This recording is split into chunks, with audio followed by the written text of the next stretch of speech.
Good morning, beloved. I don't know about you, but I can't wait to continue on with Esther. And today we're going to do Esther chapter 5.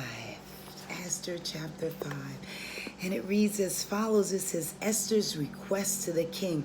And right before this, on yesterday, Esther said to Mordecai, she said, if I perish, I perish. And so Mordecai went away and carried all of Esther's instructions. And now we have today Esther chapter 5, Esther's request to the king. She goes to the king. On the third day, Esther put on her royal robe and stood in the inner court of the palace in front of the king's hall. The king was sitting on his royal throne in the hall, facing the entrance when he saw Queen Esther standing in the court. He was pleased with her and held out his gold scepter that was in his hand. So Esther approached and touched the tip of the scepter. Then the king asked, "What is it, Queen Esther? What is your request? Even up to half the kingdom, it will be given to you."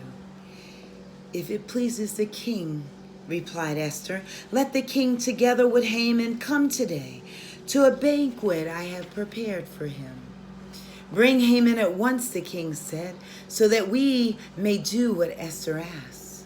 So the king and Haman went to the banquet Esther had prepared. As they were drinking wine, the king again asked Esther, "Now what is your petition? It will be given to you. And what is your request? Even up to half of the kingdom it will be granted." Esther replied, "My petition and my request is this.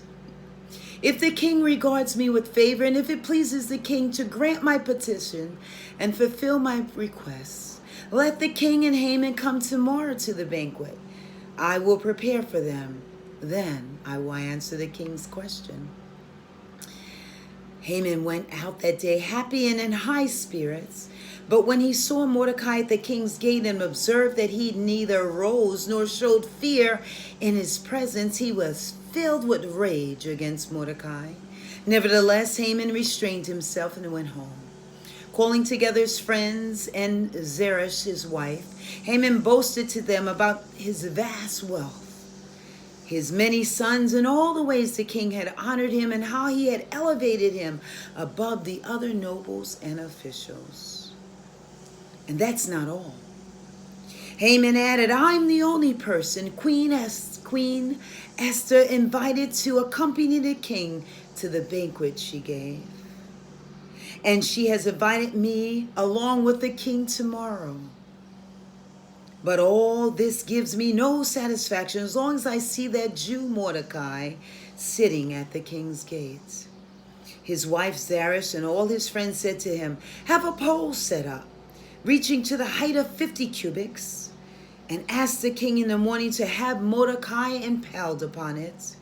Then go with the king to the banquet and enjoy yourself." This suggestion delighted Haman, and he had the pole set up.